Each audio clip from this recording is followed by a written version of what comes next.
Unconvention for October on board behaviours for success. I'd like to also acknowledge the traditional owners of the land in which we stand on today, the Noongar tribe, and acknowledge that diversity only makes us stronger, which really feeds into our theme today of diversity and board behaviours.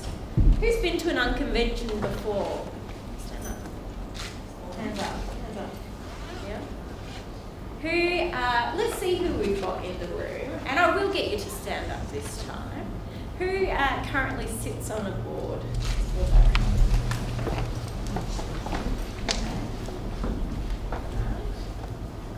Thank you. Who is senior management or management of a not-for-profit organisation? Stand up. A few of the same faces. Okay, great. I know that we've got some of our young leaders in the room. If you participated in our Young Leaders program, stand up. Okay, fantastic. Thank you. And I know we've got a few leaders from different youth organisations. If you're involved in a youth organisation, can you stand up? Yeah, come on, Brooke. You can stand up too. Okay, great, thank you. So, for those who don't know much about our program, the Engaging Young Leaders on Aged Care and Community Boards program started last year. Well, our first program was last year, but the project started actually much before that, in pulling it together as a collaborative project between aged care organisations that were keen to involve younger leaders in the aged care sector, not necessarily at a management level, but at that board leadership level. And this was quite a novel idea, more for the community sector, but even more so for the aged care sector, because it's not something that you really think about, engaging younger leaders on aged care boards in particular. Last year we ran our first Young Leaders program, which is a 3-month leadership program that engages with 20 young leaders who have an interest in aged care or community boards and are interested in governance and developing their leadership skills to be able to contribute to the community sector. So we had 20 young leaders participate in the program last year. This year we were able to run that program again, and we had another group of 20 young leaders. Today we'll be introducing some of them to you in the panel discussions, sharing their thoughts and reflections from participating in the program.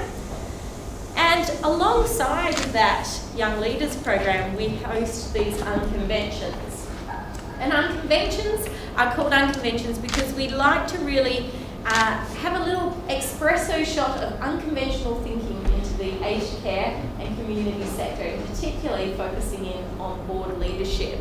So today's focus is really looking at board behaviours, because really if we want change at a board level, we have to look at ourselves. We have to look at the way that we manage ourselves in the boardroom to be able to create and foster cultures of innovation, of diversity, of change, and of leadership.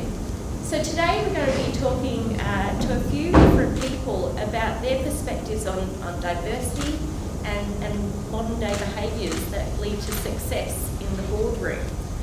So you've got your packs and you've got your agenda in there. So as you'll see, we'll introduce Liz Ritchie in a moment. We've got the Young Leaders panel.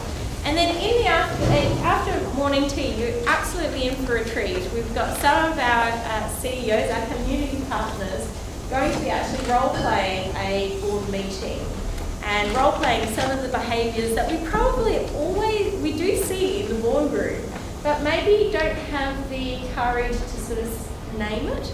And hopefully today we're going to really identify what are those things that we do that actually lead to a successful boardroom or not?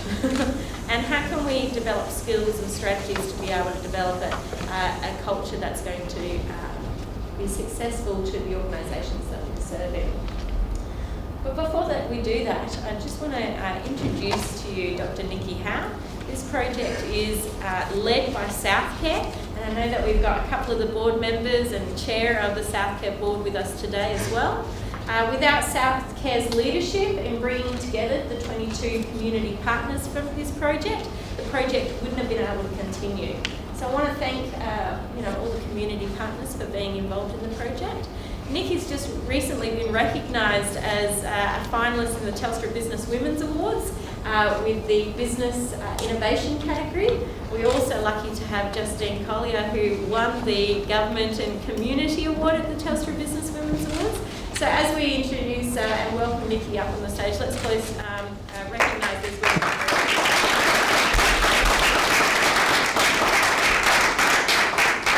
Thank you, Alicia. Look, I just take a deep breath when I stand up here and see you all and think about really what has been created through what started as a conversation over coffee, and that was a conversation that I had with Alicia.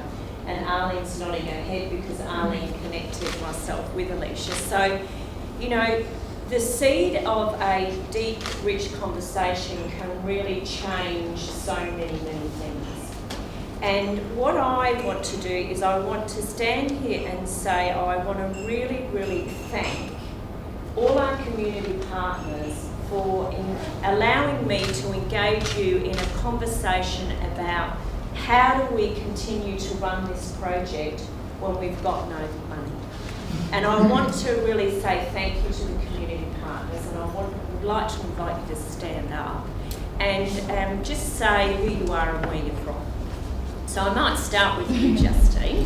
Justine Collier, CEO of Rise, and we've benefited enormously from the programme, so thank you. And can you just say one thing about the programme, about like being a community partner, what does it mean for you?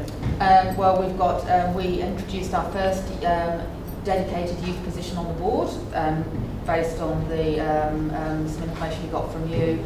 We've also retained connections with some of the young leaders, and in fact we're now being used as a case study by one of the previous participants, much to our benefit as well as hers, and our tremendous auditor Sean has also been through the programme as well. So yeah, it's been really good. Great, thanks Justine. Jonathan Smith from Anson. I guess for us, we saw the program just an obvious fit for us. We would have been amiss not to have been involved in some way, because a large part of our business, we're frequently recruiting for community sector organisations at that executive level. And this program is helping to nurture the next generation of leaders coming through grants. So for us, a no-brainer. Yes, we couldn't not be involved in some of that. We do fantastic. Thanks, Jonathan. James, Mercy Care. James Alton, Mercy Care, been involved since the start, which has been fabulous. We've had someone on the Mercy Care board for the last 12 months, and we've had 2 governance training apprenticeships as well. Arlene Quinn, representing Melissa Morris and Baptist Care. We could not have been involved because obviously a strong relationship between Lucy and Nikki, but nevertheless it was just such an important thing. We value having young people in our organisation, and particularly to put people on a pathway to get onto boards was just too exciting a conversation to be part of. Thank you. Have I missed any community partners? Yes, Angie. Hi, Angie Pascadich, CEO of Polio and also Chair of the Interchange Board. Excuse my back. I guess like everyone else has said, it's a no-brainer. I personally have a strong belief in helping people develop their potential and supporting young leaders to come through and eventually become a director is really important. Not just the aged care sector, but I think the whole sector. So we've been involved in some mentoring with some of the people in the room. So looking forward to continuing in the future. Community West. Yes, I'm Helen Atcher from Community West, and we work in the home community care sector. And we've been involved initially through some of our staff members joining the program, and I suppose then showing the benefits of the program to us as an organisation and our board, but also more generally to the opportunities it might provide in the home and community care sector. So with the home and community care program, we're very pleased to be able to support it and look forward to putting more of our people through it so that they can look at, how they can benefit the aged care sector more broadly, or wherever else they want to go. Thanks. Thank you. Laser? Oh yes, Laser. My name is Tiaza. I'm with Leading Aged Services. We represent aged care providers, for-profit, not-for-profit, across Australia. I'm still learning, and it's great learning off the young people I've met who've been through the program. So I hope I haven't missed anybody. I know that Mick West have been contributing on the side, and so let me just say, well, you've heard from some of our community partners about the benefit of being a community partner. And Alicia pointed to the fact about diversity. So one of the things that we really need for this project to continue is we need investment, and we need diversity of investment. So if you're not a community partner, let me say to you, you're missing out. You're missing out on an opportunity to be involved in a really innovative program that is actually going to shift and shape and change the way services are delivered, aged care services are delivered, and community services are delivered in the future, because we're going to have these amazing young people helping us lead this change. So please come and see me at the break if you are interested in investing and contributing in this project. So thank you.